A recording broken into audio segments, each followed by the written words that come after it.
you can tell yourself, if you can check in with your body and your mind and say, yes, I am safe, then everything else becomes less important and less charged. Yeah.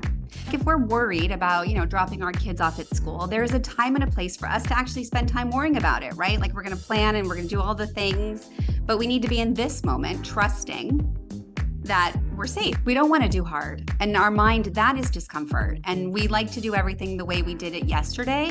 And we sleepwalk through most of our behaviors. And so if now I have to be intentional and alert and awake, that's hard. Oh, it's so annoying. But in the end, it's so good. It's like all of midlife. Hi, good peeps. This is the next episode of the Flexible Neurotic podcast. I'm Dr. Sarah Milken, the Flexible Neurotic. Today, I have a guest who's on many short lists of celebrities and just regular everyday peeps like you and me. As a nutritional therapist and registered dietitian, she has a bachelor's of science in kinesiology from Tulane and a master's degree in human metabolism and clinical nutrition from Boston University. She has spent 25 years, even though she doesn't look it, helping people lose weight and keep it off. This guest is a fellow midlifer. She's the author of a brand new book called This Is What You're Really Hungry For: 6 Simple Rules to Transform Your Relationship with Food to Become Your Healthiest Self. And her biggest goal is to help her clients change their relationship with food to create their own healthiest lifestyles. She's often a guest on Just Jenny, Sky News, Vanity Fair, Pop Sugar, podcasts, and more. Her name is Kim Shapira. Hi, Kim. Hi, that was so good. Oh my God. I'm so excited you're here. And as I told you before we started recording, you sent me the electronic version of your book. And I'm so old school and nerdy that I was like, how the fuck do I read a book online? I don't get it. So I literally had to take notes in a spiral notebook because I couldn't Post-it note the digital version, but I did it. So funny. Yeah. I got through it. New shit. We got it.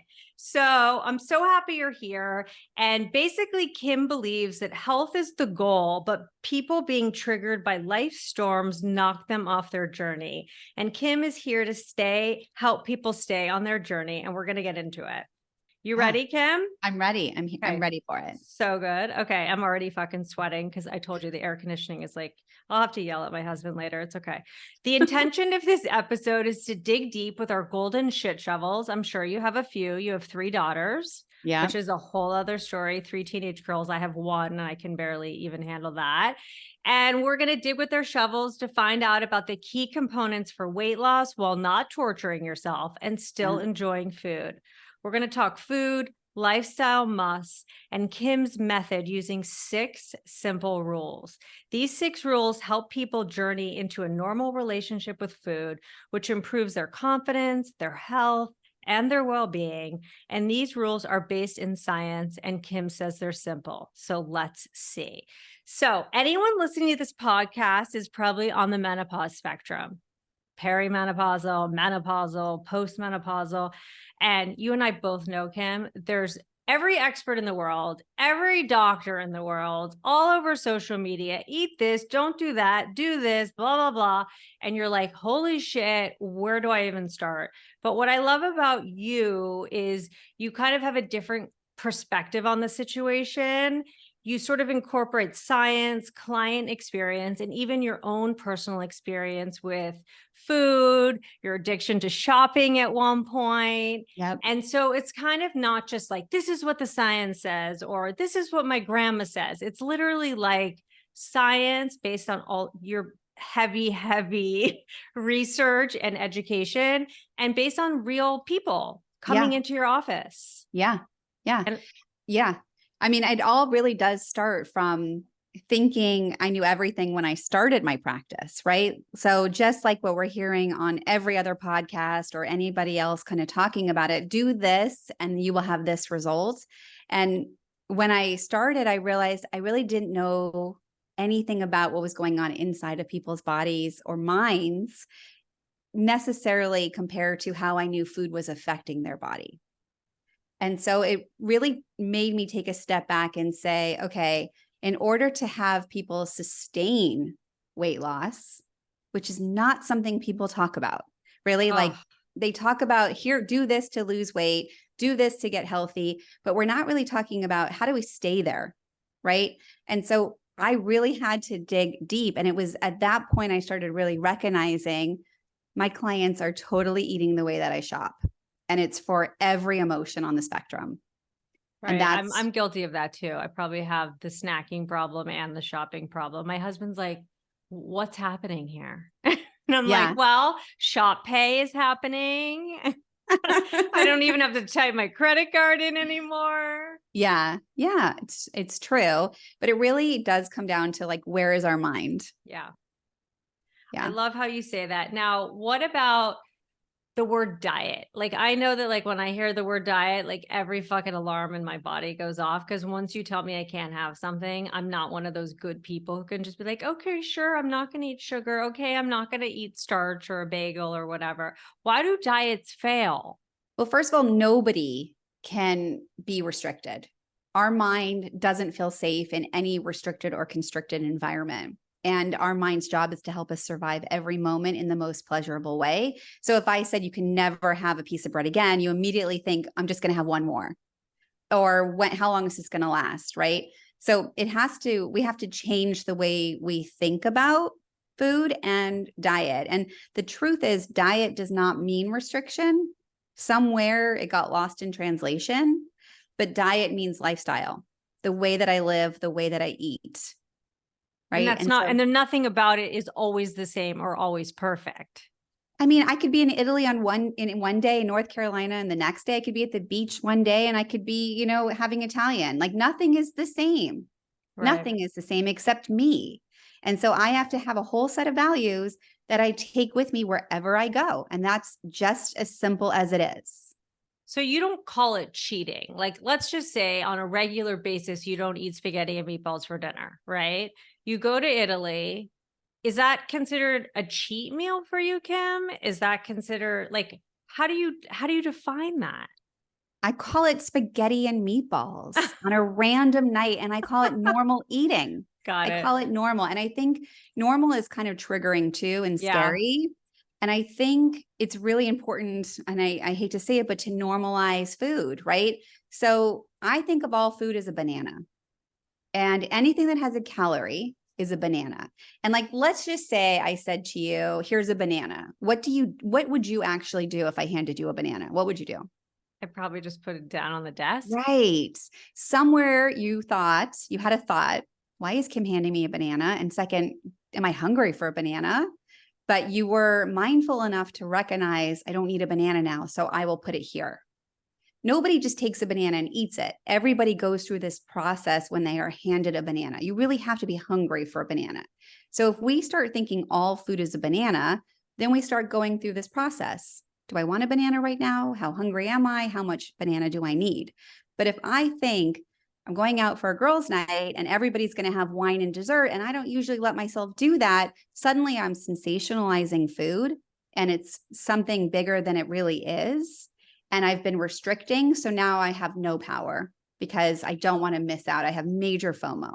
But if we start thinking of everything as a banana, what happens is it just becomes normal. And then we start getting inside of our bodies and listening to what the messages are. You're hungry, you're satisfied, you're tired, you need water, you need a hug, you need to breathe, right? God, so many things. So if you're going to a party and you normally are not a, kind of eat off the table, drink wine, eat a bunch of cheese kind of girl, are you going to have a strategy of like, hey, let me not go to that event starving? It's a good question. And I have to think about, let me think about how I would answer that.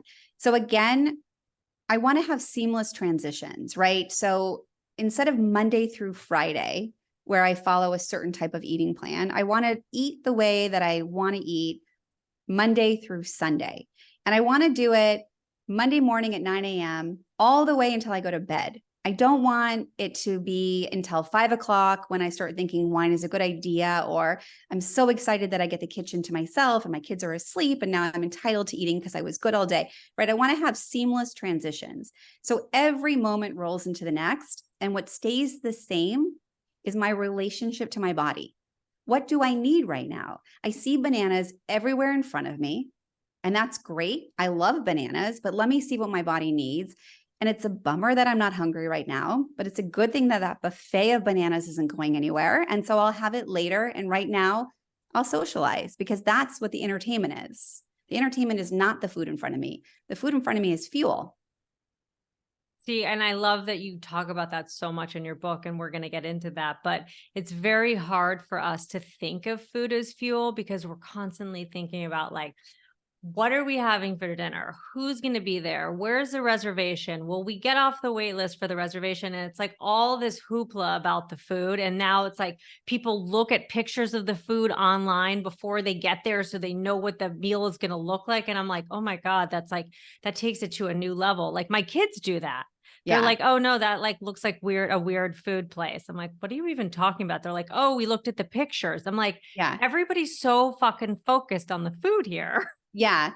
So if they're focused on what they're going to eat in 4 hours, they're not actually in this moment. Right. And so the practice is to recognize like, okay, I've literally eaten 21 meals every single week of my entire life. There's like the history to tell me that I know that I don't have to worry about what dinner is going to look like next Thursday. I know I'm going to eat. But what I need to pay attention to is what I'm feeling in this moment, not worrying about what's coming later, because I don't even know how I'm going to feel later. So back to the idea of being at a party with my friends, I really do have to get good at knowing where my mind is versus my body. And so that's the practice. And so like even saying to your kids when they're like looking, or anyone, when they're looking ahead, what time zone is your mind in? And if they find that it's a few hours ahead, their job is to bring it back, because they don't really need to worry about what they're going to eat. You know, they have the time to worry about that before they order. Right. And No, I after get what they've you're saying. established they're hungry. Yeah. I get what you're saying. Now, when you talk about this idea of like, we all need to go back to kindergarten, Yeah. tell me about that. Yeah. So again, this is a lot of diet culture. And I used to say to my clients, let's forget everything you've ever learned and start right here, right now. And then let me retrain you. And so that's the idea of kindergarten, right? Because so many people that you and I both know, I'm sure, and everyone who's listening to this knows somebody who's tried a diet that failed. And what that looks like is they've lost 10 pounds and they gained it back, or they managed to follow it for 2 days and it was a 30-day plan, right? These things don't really stick. And the reason is they're maybe trying to advance themselves into a type of eating without a solid foundation. And just like if we're building a house, if our foundation isn't solid, that house will break. And so we really need to stay just on the ground floor, practice building the solid foundation, which looks like, why am I eating? To stay right there for a minute. Why am I eating? Is it because someone else is eating? Is it because someone else told me it was a good idea or that could be healthy? Or is it because my body is hungry? Oh my gosh. Hunger is such a huge thing. I can't, like, you talk about it so much in your book. And I was like, sitting there going, am I fucking hungry? Should I get the grapes? Am I really hungry? No, I'm not. And like, I'm playing all this like mental gymnastics in my head, but it's good practice because I think a lot of times it's like, okay, it's breakfast time. Let's eat breakfast. Okay, it's lunchtime. Let's eat lunch. But what you're saying is, yes, there are those time frames that are designated as when we're supposed to be eating, but maybe we're not hungry. People gain weight when they eat when they're not hungry. That's our body. Like our body is listening to everything that we're telling it and we're giving it. And if we're eating food when we're not hungry, the message we're giving is store this for the winter. Right. So of course it's going to be so efficient. It's going to store it and we're going to gain weight. And we are in the middle of an obesity epidemic, even though, you know, we have weight loss drugs or whatnot. The average American gained 29 pounds during COVID. Right. Airlines are changing their laws based on the weights of our bodies. We are in an obesity epidemic because our portions are bigger. We're eating because for other reasons than hunger. Yeah. And you really dive into that in the book and talking about how it's so important for us to really think about ourselves as like the physical self and the emotional self. Yeah. And I love how you break that down. Will you explain that? Yeah. So there is let's say I'm here and I have an emotional body and I have a physical body. And so the important thing is to be able to separate the two and be able to recognize that our physical body it's like basically been giving us signs and signals through hunger and sleep and having to pee, all these things that it's been telling us. Our emotional self is, how can I explain it? Like, I would explain rational versus irrational when I think about emotional. And most people would say a rational mindset, they know food is fuel. We know that food has nutrition and food is nourishment. It's when we become emotional or irrational when we start thinking food is comfort or entertainment or even the enemy. And so anytime that we think food is anything, actually, as soon as we start thinking about food is when we should start seeing that our mind has gone into survival mode and we have to check in with our body. So I almost like to say every single time you have a thought, food is a good idea, you say, let me check in with my body. Kind of like if your alarm was going off in your house, you would say, what is going on? Let me check, then scan my surroundings to make sure I'm safe. Because our mind's job, again, is to help us survive in the most pleasurable way. And any discomfort is not pleasure. And so then our mind says, food is more fun than the way that I'm feeling. And if this is a practice that we've had for a very long time, then we are trained every single time our chest is tight or we get nervous or overwhelmed to think food is a good idea.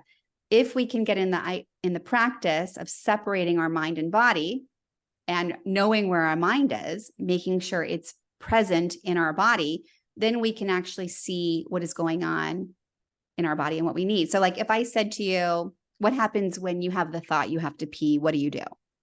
I go to the bathroom after I find the bathroom. Yeah. So most people would say that, but I would say that they then scan their body to see why they're having that thought. So there's that alarm. Then there's that scan. Oh, my bladder is filling up is what then would happen. And then they recognize I can probably finish this conversation or I need to start looking for a toilet.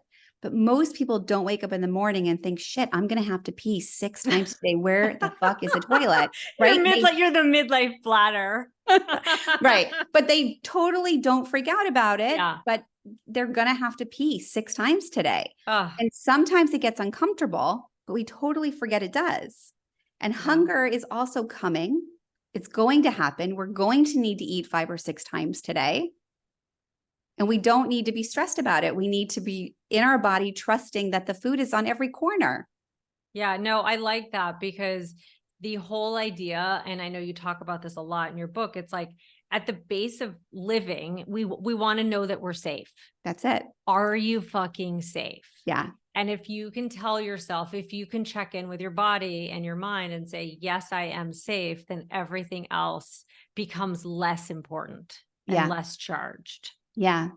And like if we're worried about, dropping our kids off at school, there's a time and a place for us to actually spend time worrying about it, right? Like we're going to plan and we're going to do all the things, but we need to be in this moment, trusting that we're safe actually right now. I mean, right now we're not so safe. I'm going to take my daughter to school in a couple, like next week, and it's not the most safe feeling. But the reality is in this moment, I'm safe and I need to find joy in the journey and appreciate this moment, trusting that it's all going to be okay. Now I can feel, sad, worried, all these things because this is happening and excited for her. I can also feel hunger. So I could be having both of these things going on. But it's important to recognize that just because I'm worried or I'm sad or overwhelmed doesn't mean food is a good idea. It's only a good idea when I'm hungry in my stomach. And that's not scary, but your body interprets it as discomfort because it's basic survival. And it's how it communicates to you, it's time to eat. And when you were talking about grapes, if you thought about grapes and then you didn't eat the grapes, what would happen with hunger is it doesn't go away. It gets stronger, it gets louder, it gets more obnoxious because again, it's basic survival. And so it's really important if you're not sure if you're hungry or not, to just not eat. You will know soon enough if you need the grapes. I know. And it's interesting that we have this feeling of like, oh my God, I have to eat because our access to food right now is so almost immediate. It's like, Postmates, vending machines, Instacart, all the things, Yeah. we can get food when we need it. It's not like we're in the North Pole and we don't have access to it, or Yeah. we're never going to see food again. So it's kind of interesting that it's like so accessible, yet we're still so hyper focused on it at the same Yeah. time. I think it's the way we're hardwired just for survival. And it's the same thing if I said to you, you can never have a bagel again, that immediate feeling of like, I need one right now. Yeah. Right? Like it's just the way that we're hardwired and for survival. And it's up to us to kind of see the way our mind is producing this thought that we need food and to say why. Take a deep breath, say, you know what? I'm safe. The food is 10 minutes away and I That's don't need why it I right now. love this book so much, because it really is a different approach. I mean, there's so many books that are amazing and they're like, eat this much protein, eat this much fiber, all of these things, and they're all important things, but you're like, yes, yes, yes. And there's also like a whole other filter that we're missing on this. And the Yes. filter is the relationship with yourself Yeah. and with food and hunger, Yeah. basically. It's I mean, sort you of like can't this. get to fourth grade, fifth grade, or sixth grade successfully without passing kindergarten. Totally. And it makes complete sense. And you talk about how we all have sort of like 3 to 5 emotional triggers in the first 6 years of our lives. How have you found in your quote, sort of nutritional therapy experience, like how do those play out? And what do we do about that? Well, we're all working on mastering them. That's what I think we spend our entire lives mastering them. We pick careers to master them. We pick spouses to master them. And so, my story is that I mean, when I look at my physical triggers or my emotional triggers from my childhood, the first 6 years, my sister was really tough, so I have a whole, like, what, I can't even remember the word right now, but like sharing situation. Like if Right. somebody's at a table and it's not a comfortable situation or somebody can't hear, I'm like really have mastered not trying to get involved in changing the seating arrangement, right? Like I want just everybody to have equal. And it's a real issue for me that I'm working on. So I'm aware of it and I pull myself back. But we develop new triggers when we go through something traumatizing, like 9/11 for some of us. Every single person during COVID has been triggered. It looks different for every single person, but we will work on mastering that, right? And when I was 12, I got sick and ended up in the hospital and spent a good year on and off in the hospital. Wow. And so my trigger really became health. And so I really didn't care about food. And as you know, I don't love to cook. So like food is not, I just eat it when I'm hungry. I love the foods I'm eating. That's how I feel about it. But for me in my career, like the way that I am working on mastering it is I had to learn that I'm not responsible for everyone's health. Like I quote something in my book, you can lead a horse to water, but you can't make them drink. And I couldn't understand even getting my clients to the water, and I couldn't get them to drink it fast enough. Like, here are the answers, right? That's where I'm working on. I'm here, I'm giving you space to grow, and I don't need to push you into the water. Like, you'll get there on your own. I really want that for you.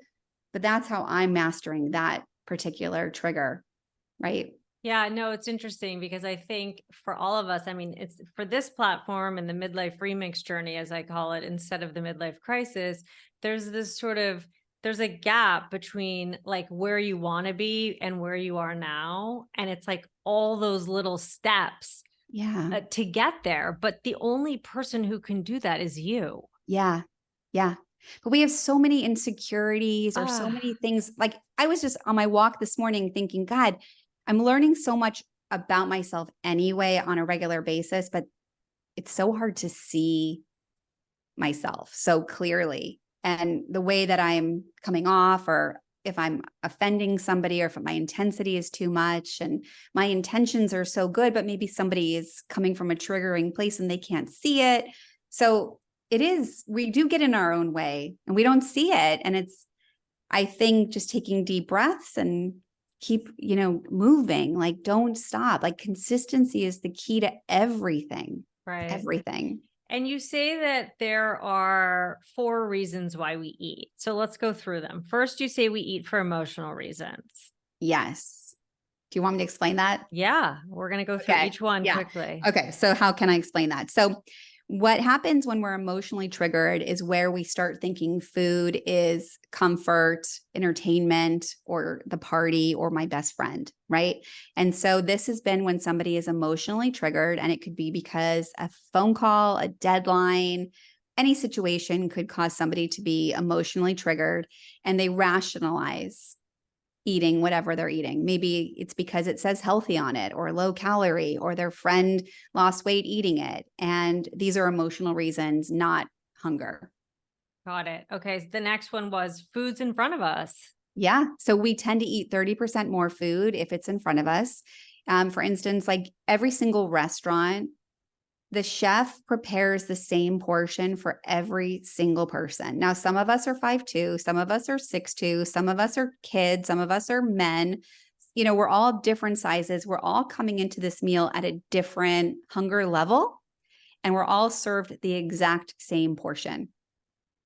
It's really important for us to recognize the chef can't determine our portion. We need to know what our body needs in this moment, and that we're not a trash can. We can eat it later, but we will eat 30% more food if it's in front of us and we are not intentional. Wow. And then you also talk in your book about how some of us come to the table, the literal and metaphorical table, with like baggage, like, oh, my mom used to make me eat every fucking thing off the Yeah. plate. Yeah. And then I could have dessert. Yeah. Oh my God. Yeah. I mean, and really quickly, the reason why I get so triggered by that, if I could say that, is because if you ate what you really wanted, then your body wouldn't be getting an overload of all this extra. And so your body doesn't know if you're eating like a donut or a banana or a lasagna. But your cholesterol knows. Well, we're not there yet. And so Okay. what's interesting is that in kindergarten, almost every disease is weight related. And so if we lose the weight, then this actually course corrects almost every single disease. That's a really interesting way of looking at that. Yeah. And so it's really weight dependent. And then you kind of move after you've lost weight and you're like, oh my gosh, okay, so let's just make sure your triglycerides and cholesterol, in general, everything should be fixed. Got it. Yeah. Now you have an example. Oh, you have several examples, but the one example that stood out to me was the kid with the chocolate shake. Yeah. And it kind of, so tell me about that.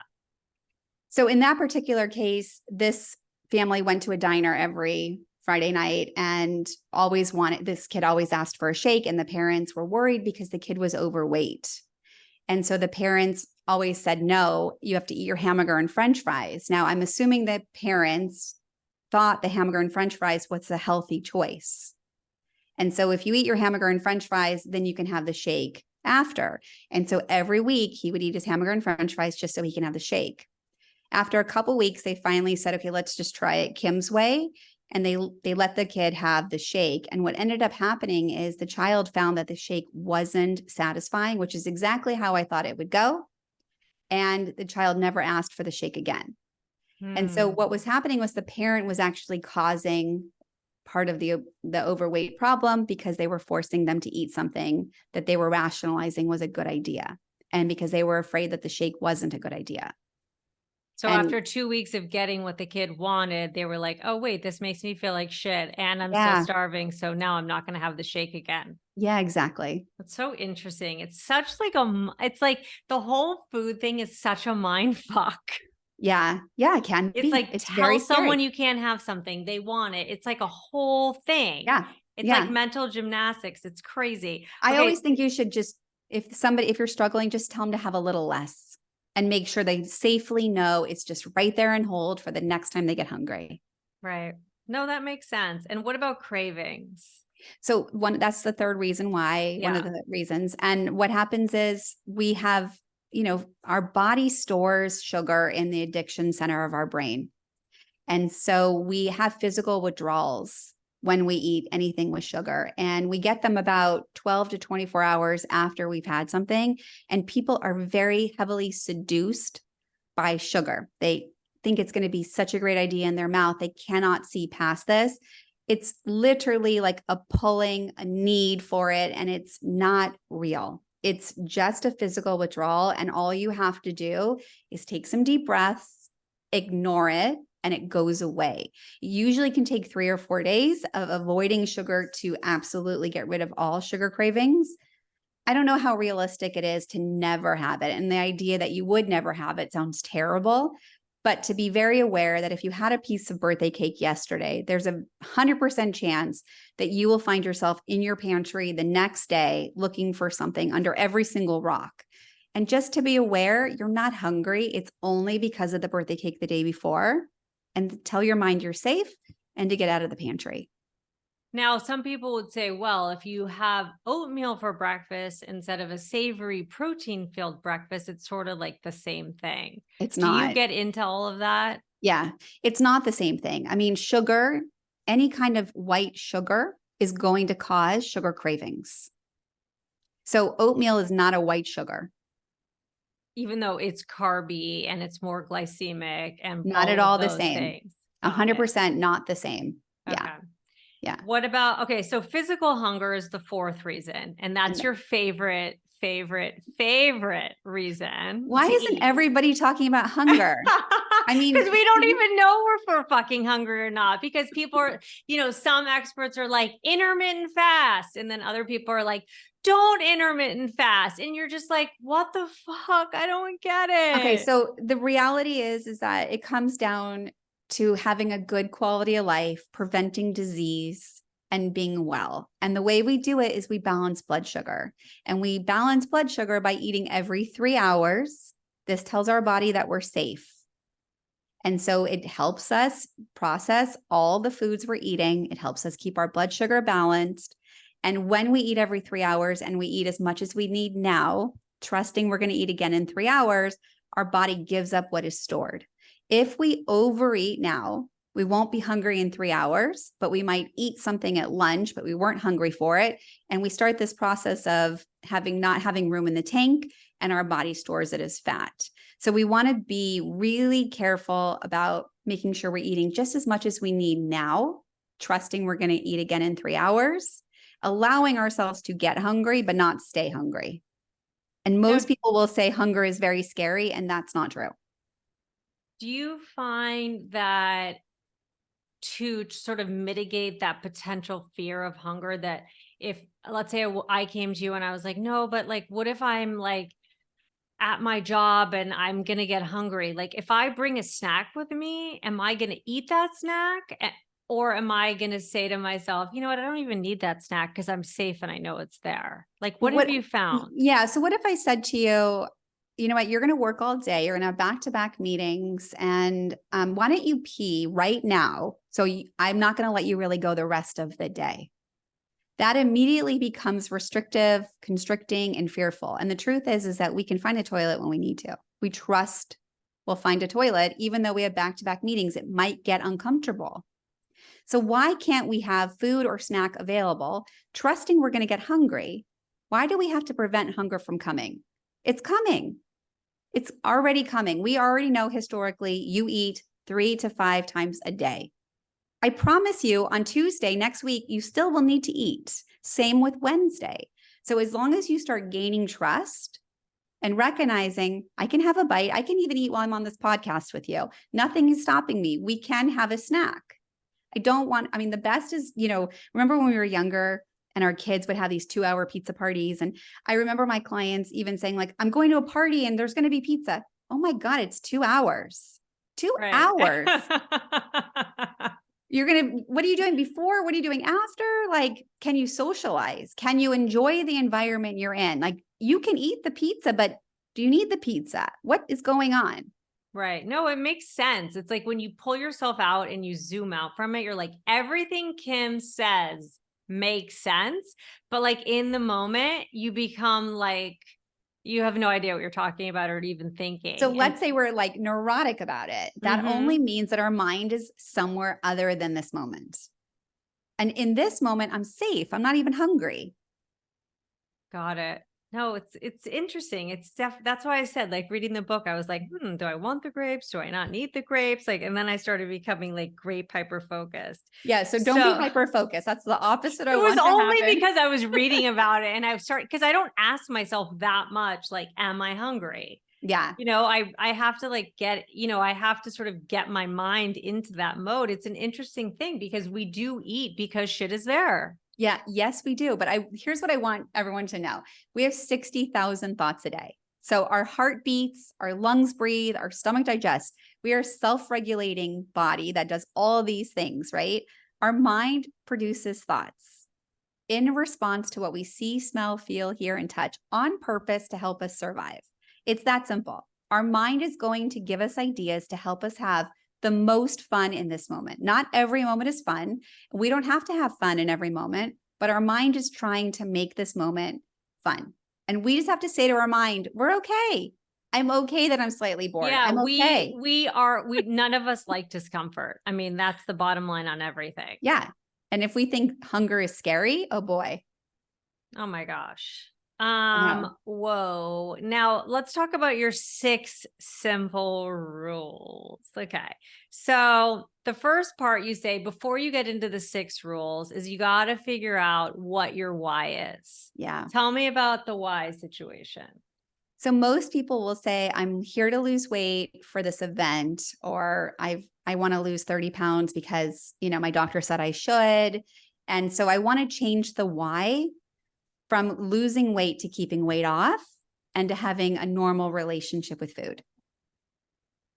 Got it. So in your experience, what have been the most successful whys? Is that a word? Does that make sense? Yeah. And it should be, in my opinion, I don't love that word should, but I'm going to use it here. It should be for peace of mind. I like to follow these 6 simple rules. The reality is they help you lose weight and they help you stay the same weight. That's the side effect of following these 6 simple rules. They improve your health. That's the side effect. And so if you follow them, you're actually achieving your why. If your why is normal, I want to have a normal relationship, which is just like the one we have with our bladder. Hopefully. Interesting. Yeah, exactly. There are a few exceptions. Now, you say that you want your clients' whys to be their superpower. How does it become their superpower? Yeah. So willpower is very short-lived. Inner power is a posturing, right? So for instance, and I think I shared this in the book, my daughter, we used to go to the mall and she would get a Wetzel pretzel and she would get a stomach ache. And so I would say to her, as a dietitian, I had one opinion. And, as what I'm practicing, what I'm preaching, what I said to her was, I wonder if it's the pretzel. Why don't you try eating half and seeing if you still get a stomach ache? And she did. And she did. She got another stomach ache. And I said, oh, I wonder if it's the pretzel. Maybe let's try getting a different snack. So what ends up happening is she became empowered. The pretzel makes my stomach hurt and I don't want it. Now, it hurting her stomach, I could say to her in a couple months, try the pretzel again. Right? Like it's not a permanent thing, but right now you're sensitive to it. Let's see how you are in a couple months. Right? And so what happens is we become empowered, and that's inner power. So, yeah. And you also talk about how instead of saying to someone or saying to yourself, like, I'm not allowed to have that pretzel, you say, let's try or experiment not having the pretzel and see what happens, because it's less alarming to tell someone to just fucking try something than it is like, you can't have that. Yeah. Our mind will go apeshit in any form of restriction. And even for myself, I have to experiment. I'm just going to do this temporarily, trusting I'm going to have it again. Right? That's a very safe thing. It's very important that we feel safe. Yeah. I think the inner power versus willpower is an interesting concept for sure. Because we're all like, can we do it? Can we do it? We don't want to do hard. And our mind, that is discomfort. And we like to do everything the way we did it yesterday. And we sleepwalk through most of our behaviors. And so if now I have to be intentional and alert and awake, that's hard. Oh, it's so annoying. But in the end, it's so good. It's like all of midlife. Every single thing I've done is so annoying and so hard, but I fucking love it in the end. You know? Well, staying in the hard and staying in the discomfort is what we realize, like, that wasn't so hard. That wasn't so comfortable. And I'm really proud of myself. Totally. That's inner power. Inner power. Okay. So rule number 1, eat when I'm hungry. Oh my God. But how do I know if I'm hungry, Kim? If you don't know, don't eat, but you will know soon enough. Hunger doesn't go away. It gets stronger. Okay, good Yeah. answer. Okay, now the whole idea of this eat half, wait 15 minutes. Yeah. Let's get into that. I do want to say to you that I had a hairdresser once and I hadn't seen her for a few months and I saw her and I was like, "Oh my God, like you've lost so much weight. What did you do?" And she goes, "I just ate half." And I'm like, "What?" And this was like years ago. She's like, and it made me laugh when I was reading your book. She was like, "Yeah, I would like order the fucking enchiladas. I ate half of it and I lost like 30 pounds." And I was like, Yeah. "Oh, okay." Now, Yeah. and then now you're talking about that. I'm like, that's so weird. Well, again, okay, so here's how it works. We all have this hormone ghrelin that tells our brain we've had enough food. And it doesn't hit for 15 minutes. So we can, if we're hungry, we're going to overeat because we're going to eat all our food in 6 minutes, 3 minutes. And then we're not going to know for 15 minutes if it was too much. But if we slow down how fast we eat that first half and we wait 15 minutes, that hormone then tells our brain you've had enough. And sometimes it says you still need more because it's not always the same. But eating half is that fail safe if you want to lose weight. Interesting. But like, do you go through this with clients? Like, I don't know, like if you didn't sleep well the night before, or you worked out extra hard one day, like that 15 minutes might feel really different each day. I didn't say it was going to be comfortable. And again, our brain doesn't like discomfort, right? And so it's up to us to then say to our minds, like, hey, you're fueled. The other half is sitting right there. I'm just going to experiment to see how I feel. And if you can distract yourself, it's like almost 99% of the time enough food for right now. Because again, like if I pee right now, it doesn't mean I'm not going to pee later. Like I'm going to need food again.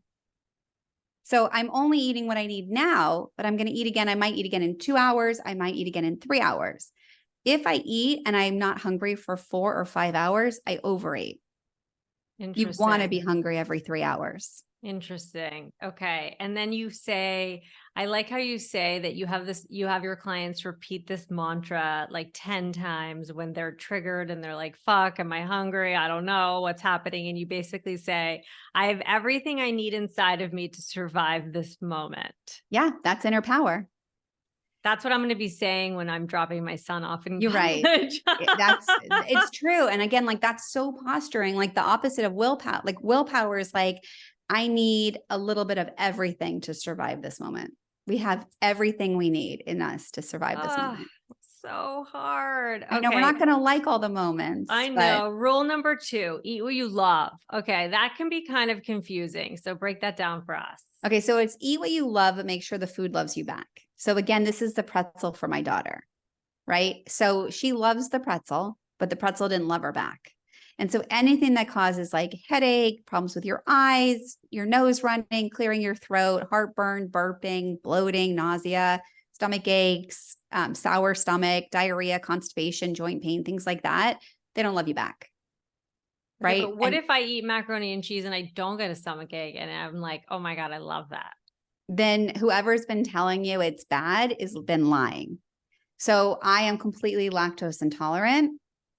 That might not be a good choice for me. It doesn't love me back. So maybe I find a mac and cheese that is an alternative that doesn't upset my stomach, right? This is just an opportunity for you to grow and to get curious.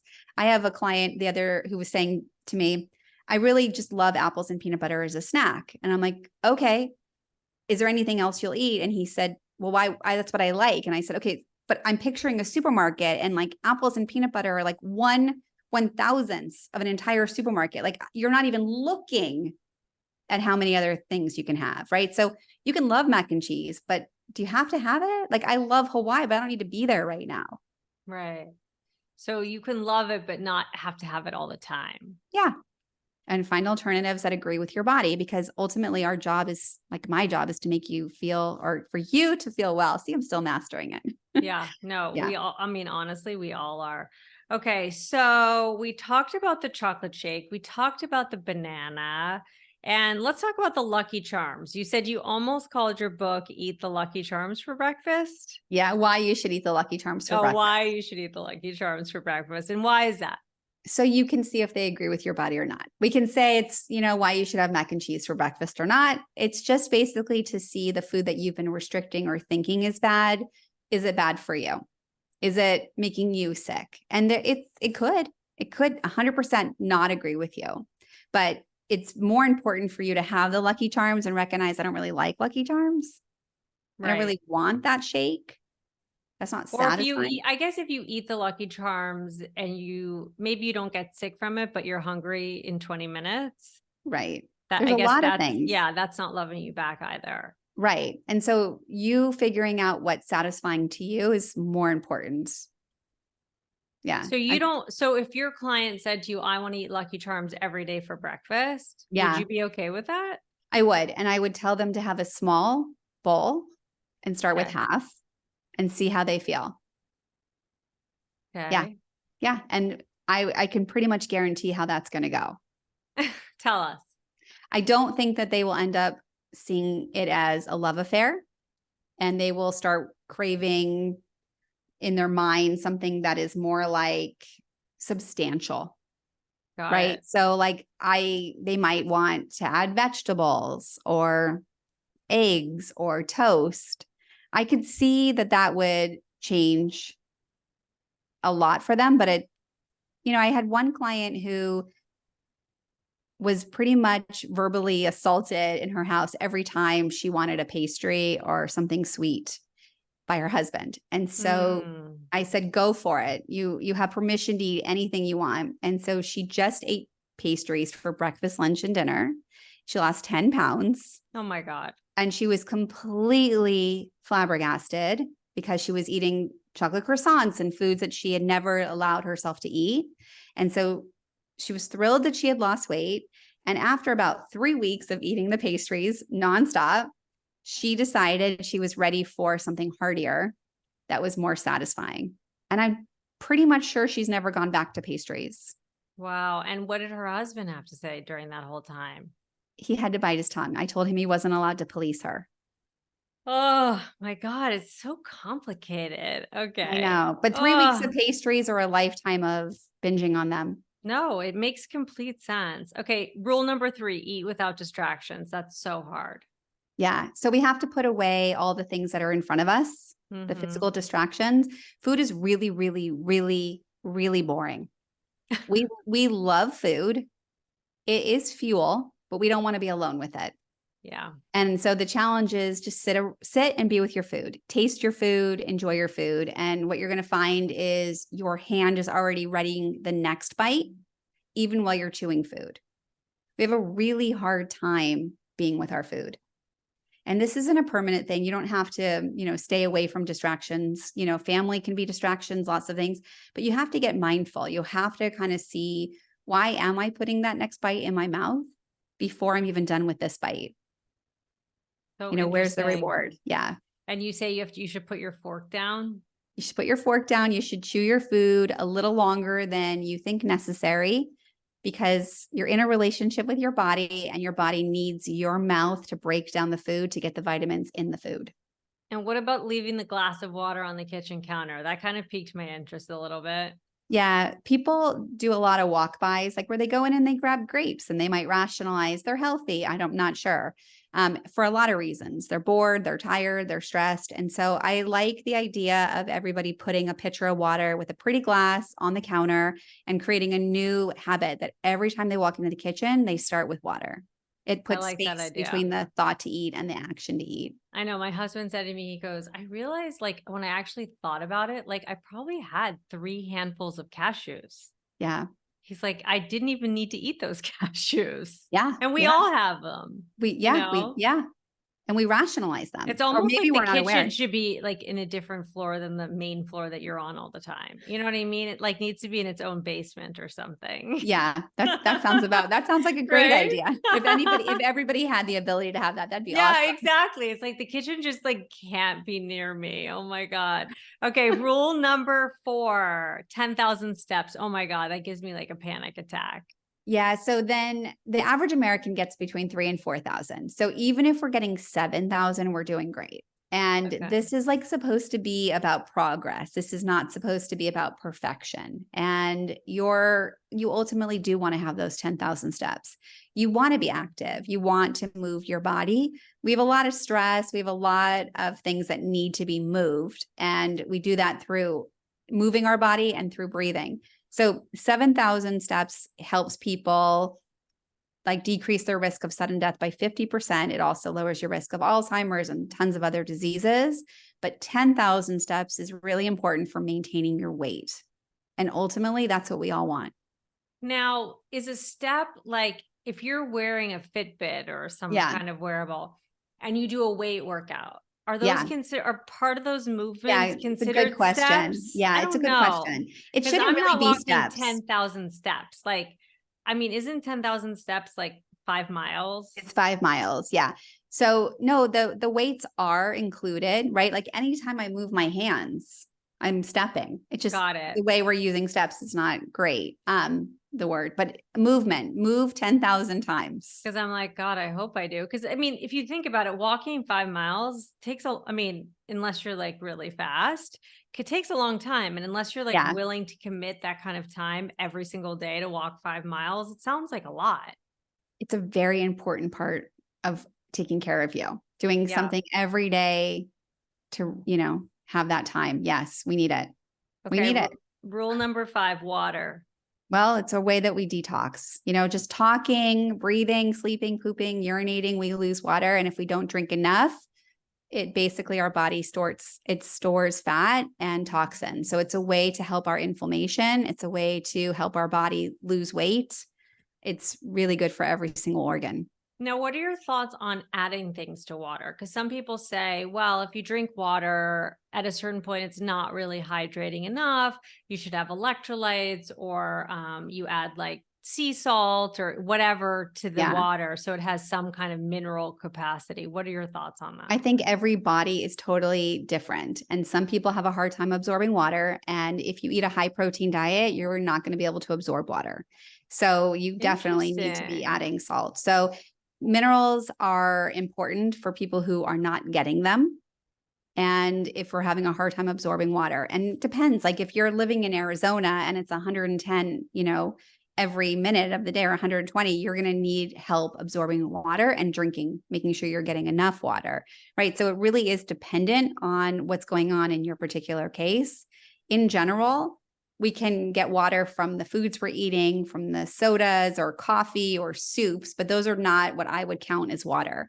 So I just like 8 cups, and depending on what's going on with you, you might need a little help, but in general, most of us don't. Now, do you have a routine for your water where, like, I know some people are like, oh, well, I drink 1 cup at the end of every hour or whatever. Yeah. Like, do you have any mind games that you play with yourself? I just keep this big thing of water on my desk. And so this is a mason jar with 4 cups, and I just make sure that I drink 2 of them a day. I try and get them, like while I'm walking, I try and drink 3 cups. Like I just try and bring water where I go.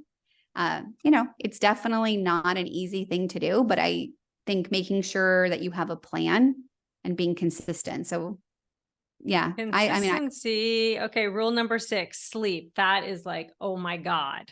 Yeah. So there's lots of sleep issues, but we need to make sure that we're consistent again with what time we go to sleep and what time we wake up. And our body actually will thrive hormonally, physically, and in all ways when we get a consistent sleep system going. If we miss an hour of sleep, it's a little bit like being jet lagged. And we tend to choose foods that are more inflammatory or higher in fat. We tend to make poor choices, and our motivation is lower in all things. So sleep is important. Yeah. Oh, okay. So of all your midlife female clients, what do you think is the hardest step? Is there one? I think a lot people struggle with the start with the half. Mm. But I think, I mean, midlife people start, the water is hard too. Everybody, has urinary issues or doesn't, might not be able to make it to the bathroom. So definitely do those Kegels. There are these amazing drum systems that gynecologists now have in their offices. We need to drink the water. So if you're having a urine issue, you definitely need to figure out what's going on there. But don't get in your own way. You got to figure it out. Okay. What about boredom and connection? I would say join your amazing program for connection. I think that like when we're eating because we're bored or because we're using it as entertainment, it's an opportunity for us to really find new things that we love to do. Mm-hmm. Or if you're always going out for a meal to meet friends, maybe it's like you pick something else to do. So it's not always a meal. I think that's a great idea. Yeah. Mm-hmm. Yeah. And in terms of like midlife women with hormones, cravings, feeling irrelevant, starting to feel invisible, like what is your advice for all of that? I mean, other than HRT or whatever. Well, definitely talk to your doctor about Yes. HRT. I would honestly, it sounds like they need to connect. So find whatever group you can join. Women should be empowering other women. So find a friend that you can either start a gratitude text chain and just grow it. Just start these connections because women need women to connect. Right. So, I mean, I really love what you're doing. So Thank I you. think, yeah, more of that, please. Yeah, I just sort of feel like this idea of like the midlife brunch table. It's not necessarily like, are we having crepes today? Or are we having eggs? It's like we're all together in this space, and not all of us are going to have the same exact issues, but they're fairly similar and they might look a little different. But at the end of the day, like I found at my live event here at my house, like there were certain women who were like big time career women, and then there were people like me who were stay-at-home moms who have been historically stay-at-home moms. And I think all of us had this idea that that our experiences would be so vastly different, and at the end of the day they weren't. Yeah. It was like we were all, whether we had quote out of the house jobs or not, we were all craving connection. We were all experiencing sort of this sense of like lack of relevance and meaning and all of these things. And I think that sometimes it's necessary to like really think about like who your group is. Do you need to add people to it? Do you perhaps need to audit and delete some people out who are kind of like energy zapping you? And it doesn't mean like you never speak to them again or whatever, but we so rarely take that time to do that kind of evaluation. And I think if we felt a little more satisfied in certain relationships and in terms of like joy and pleasure, maybe we would not be so focused on food. I mean, 100% you are correct. Yeah. One of my favorite quotes is we accept the love we think we deserve from Perks of Being a Wallflower. And I think, we can talk about our outer relationships. We accept the love we think we deserve, but it's really about, am I giving myself the love that I think I deserve? And what can I do to improve the way that I give myself love? And it is connection. And I think a lot of women have a lot of problems thinking that they have to please other people, or they want to please other people before they please themselves.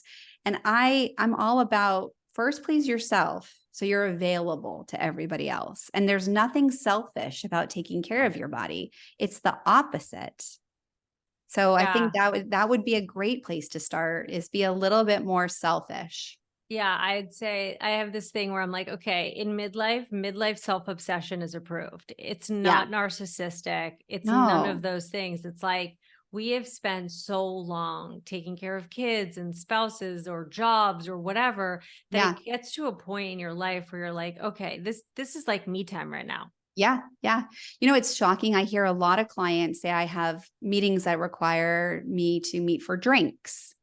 And they never want to have the drinks, which is really interesting. But I would tell you in a week, I might have 10 clients say to me, I have drinks meetings I'm not in the mood for, I don't want to have it. It's not like how I pictured my day. Like think about you're adding a drink to your day that you hadn't even wanted as part of a meeting, right? What that does to you, like it's basically saying no to me. I'm saying no to me and I'm saying yes to you. That's that. Let me please you because you want to have a drink for this meeting. And then I say to them, you know, I have lots of clients who are alcoholics or recovering alcoholics who go to the same bar and they have no problem saying sparkling water with lime, please. Right. And it's so hard to make that decision when someone else is choosing a drink to say, I'm going to have sparkling water. I'm choosing me right now because I really want to go home and I want to get on the Peloton or I want to go for a walk and I don't want to be exhausted or I want to have a good night's sleep, right? We have to start making decisions that are feeling scary and they're about taking care of us. We have to. Yeah. I mean, alcohol and me, it's like a whole other story because I don't drink at all. Me neither, really. You know, and I never have. I didn't even in college. So when people are like, oh my God, and when women are like, I can't give up the wine or this or that, I'm like, that's not my issue. My issue is like the sugar. Yeah. You So know, it's like, the same too, but sugar is addicting in a different way. Yes. Yes. We all have our vices, but like for Yeah. me, I have no problem ordering the sparkling water at the drinks meeting. Yeah. But I think you should say that louder. Like it's like that right there is so hard for many people. And that's I the think it's same just thing. because I don't enjoy it and I don't want it. So it's for me, it's not a charged thing. But I'm hearing so many women clients say they don't want it either, but they're still doing it. And and we can say it's about, you know, the meeting and the drink, but it's really also the food that they're ordering, or they're allowing somebody else to order for them or to dictate what's going to be on the table. Like we have to have a louder voice in what we want to do for ourselves. Yeah, no, it makes complete sense. And it's like other people's sort of experiences dictating our own. It's complicated. Yeah. And we have to be less people pleasing. Yes, exactly. Welcome to midlife hell. Exactly.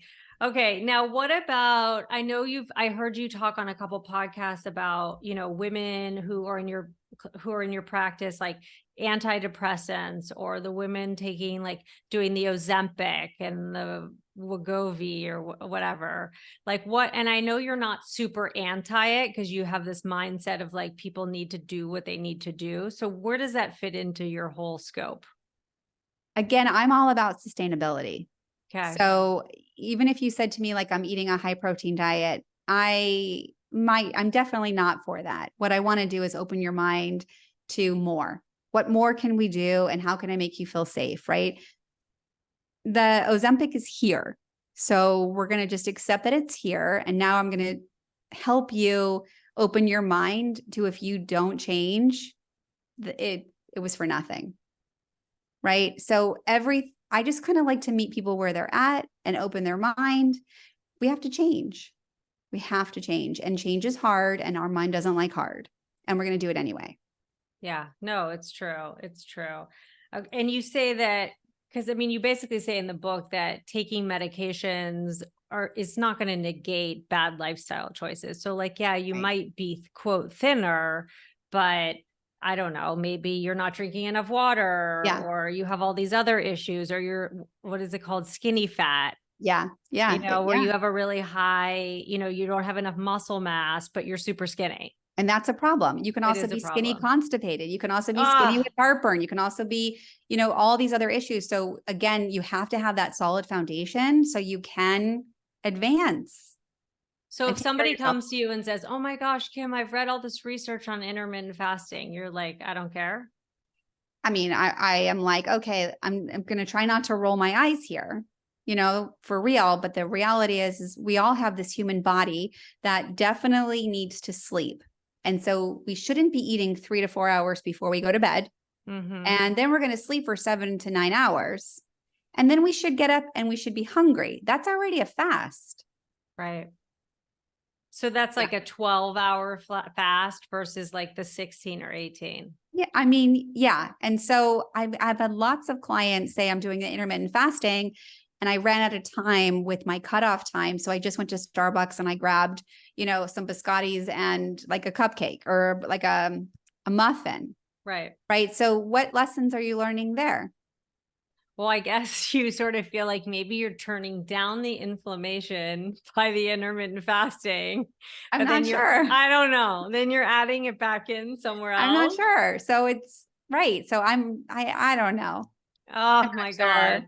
Now, Like, how do we deal with like the whole blood sugar thing? Because there's this feeling, because I definitely ride the line on blood sugar issues.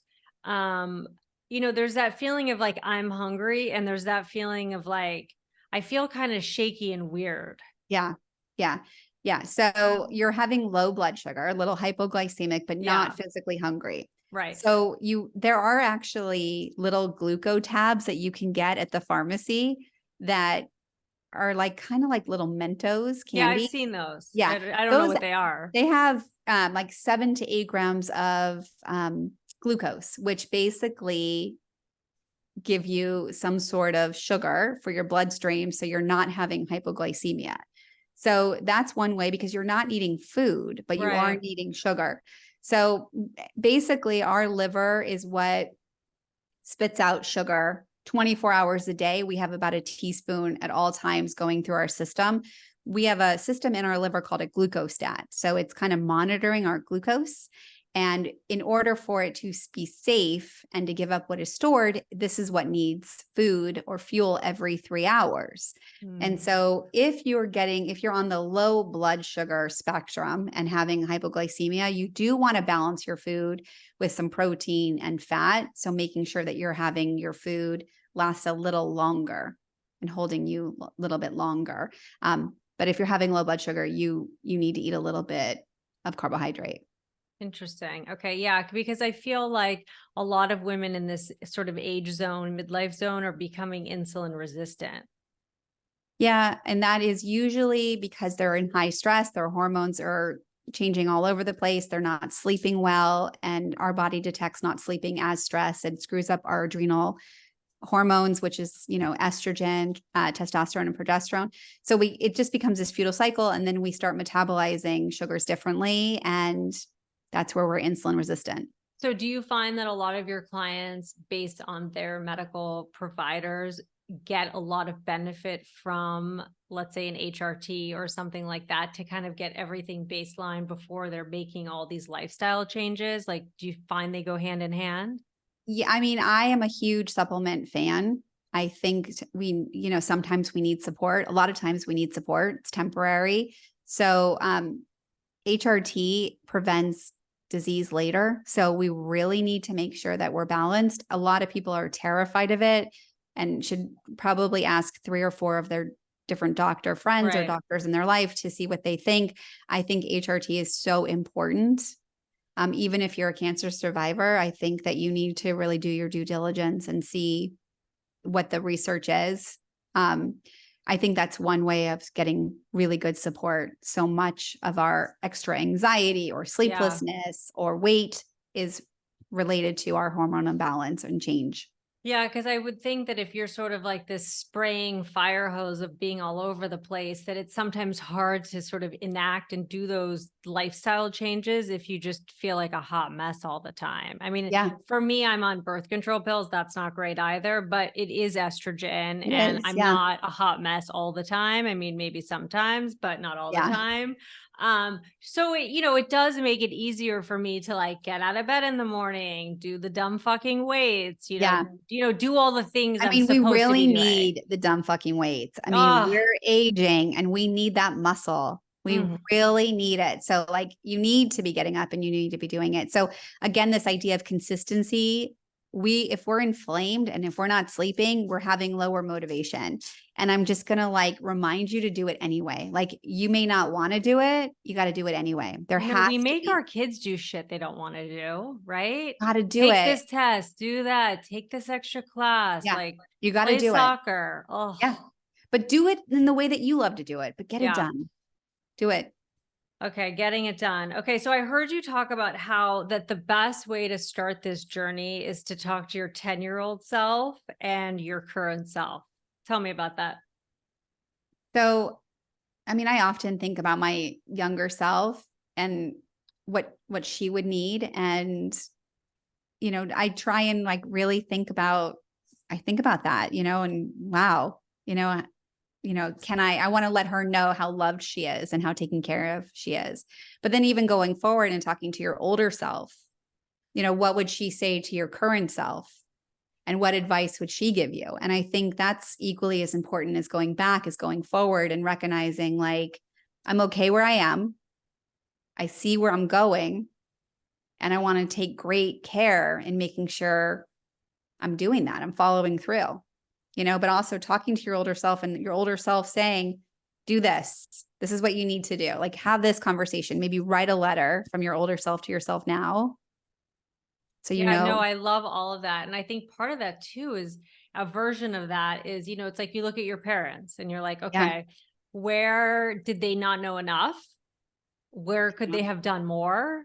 Yeah. Where, you know what I mean? Those kinds of things. And you're like, okay, what can I do right now that's going to get me to a different result in dumb certain fucking ways? weights. Yes, Dumb fucking weights. I know. Believe we me. need balance. We need our muscle. I right. know. We don't need restriction. I know, but it's like the weights, the walking, it's all the things. But the again, relaxation. The relaxation. Yeah, it's like, I guess it's just like you said, it's not a diet, it's a lifestyle. And it's like, I really try to remind myself, it's like, I don't have to work out. I get to work out, but it's really hard to kind of retrain your brain into that mode, Yeah, it is. But if you're consistent, what happens is it becomes your new automatic. Yeah. And those are your values, kind of like, this is who I am now. This is the kind of person I go to a restaurant, I order when I'm hungry. I eat what I need, trusting I can have more. And I don't worry if that restaurant is in Italy or at home. Right. My parents always split a meal. And I'm like, I used to be like, oh my God, that's so fucking annoying. But if you think about it, it's probably the better thing to do, right? You were eating half. That's so funny. That's so... I'm like, can you guys just each order your own thing? And they're like, no, we're just splitting it. But like, now it makes complete sense. I'm like, okay, Kim would agree with that. Yeah, I mean, totally, you can't wait for 15 minutes. I guess you can before you order something else. You know how like when you get sushi, they're like always like, well, do you want to order more? Like you can always order more. So I always try to say to my kids, like, let's not over order the sushi because you're going to leave 4 pieces at the end. Like, let's do it as we go along here. Right. Like, and that's the thing. I'm not even kidding. When I was rushing off the phone with my mom one time and to go to Bloomingdale's, and she was like, Kim, there's always a sale. And I was like, is that true? Like, wait, are you serious? There's always a sale. And then I'm like, okay, shit, now I got to actually pay attention. And there was always a sale. And sushi, you can always order more. I mean, that's the thing. I know. That's how we tell us we're safe. We're safe. Oh my God. That's why I love your book so much. Cause it's like, none of it's rocket science, like in terms of dieting and, getting well. We all kind of know we should eat what we should eat. We should be drinking water, all the things, but it's sort of the messenger and how it's packaged. Yeah. And I think you package it in like a very digestible, friendly way where you're not like, fuck, like, you know what I mean? Like I have to dump my whole life and start again. It comes from a place of ease rather than complete and utter stress and duress. Thank you. Thank you. That means so much. Thank you. And I hope people buy the book. I got my own free book and I actually can't wait to be able to order the real book and have it in my hands and I give it as gifts because I feel like it really has like a different kind of thinking, a different kind of lens on it. It takes away that like, oh, fuck restriction. Yeah. Okay. Well, I hope you're going to come to the book signing on September 7th at the Grove. Of course I'll be there. Yay. I can't wait to like see you in real life. Oh my God. Okay. I want to read this quote from your book that I really liked. And I think that my listeners will like it too. It says, so from here on out, diet no longer means a short-term eating regimen. Our diet is a work in progress or long game that is specific for your body, a flexible plan from day to day and meal to meal that is dependent on your needs. It is not a plan given to us by others. It is a personal lifestyle that we create for ourselves. I love that for so many reasons. I mean, I love it and I hate it at the same time, to be honest. I love it because it's like, have some self-agency. Nobody's coming to fucking rescue you. And I hate it because nobody's coming to rescue me at the same time. So yeah. And by the way, like if we think about like every relationship, we love people for the same reason we hate them. Oh, So I love that you just exactly said that. like, oh my God, it's getting into all my crevices. Yeah. Oh my God. Okay. So as we wrap up, I know we could talk for 5 more hours. What's your biggest piece of advice for midlife women really wanting to lose weight, feel more energetic, and just get more wellness in their lives? I mean, it's super annoying, but what I really want everyone to know is they have all that they need inside of them. And they just need to take a deep breath, stop all the noise around them, be their own advocate. That's it. So good. Okay. If listeners want to find you, where can they find you? Everywhere at Kim Shapira Method. So my website, my Instagram, all my accounts are Kim Shapira Method. My TikTok, where it's very cringy. I'm not dancing, but Oh my trying God. to TikTok is brutal. And it's Shapira with an A. Shapira with an A. Shapira with an A. You Okay, got I it. want everyone to start thinking about what they can start doing today. One small step to getting into a peaceful relationship with food, lose weight, and get to our own versions of wellness. I want to thank Kim Shapira for saying yes and becoming a new friend of the Flexible Neurotic podcast. Yay. Thank you so much for That having was me. so fun. I think there's some crazy statistic that 75% is not gene-based. It's lifestyle-based. So can we talk about the anti-inflammatory eating? Yeah, we're going to do that right now. That's the biggest thing. And that's part of the reason why I started it for other reasons, but it's really changed everything in my life by eating this way. And it's